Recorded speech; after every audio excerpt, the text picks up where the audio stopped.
Common advice says to never throw out the first number in a negotiation, but this is why it's wrong. I recently started following Steph and I like a bunch of her content, so go check her out. In that video, she mentions that the job search candidate can anchor the offer negotiation conversation early, and that leads to being able to get a higher number in some cases, which is true, but there are trade-offs to that I want to highlight here.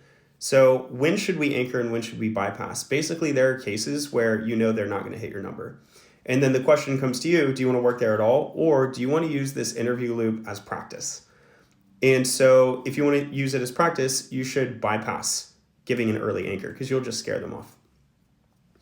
The other thing that you can do is that you can bypass giving an anchor when you are early in your career search before you're starting to get late stage interviews with other companies so that you can delay the conversation until the situation where you have a competing offer and you can be more aggressive in your negotiation using the competing offer. I also want to highlight that there are different ways to anchor. So I will often use a total compensation target or range over a base salary hard number. And so I might say something like this. I might say, I'm really happy at my current company. Total compensation would need to be like over 500 per year for me to consider working at this company.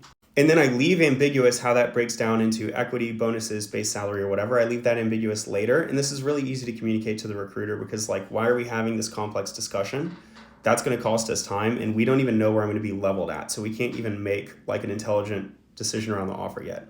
So the other benefit to anchoring early when you want to scare them off, if they're ambiguous on what they're willing to pay, then you can scare them off and you can save yourself time because time is really valuable, right? Once you have a competing offer in hand, if you want to target a higher base salary in particular, you can have that conversation later. And it even comes across like you're doing them a favor. Hey, we agreed that I would want to go north of 500 total comp. I'll actually come down to 400 if you can up the base salary by 30, 40, 50, whatever it is. Like and follow for more tech career content.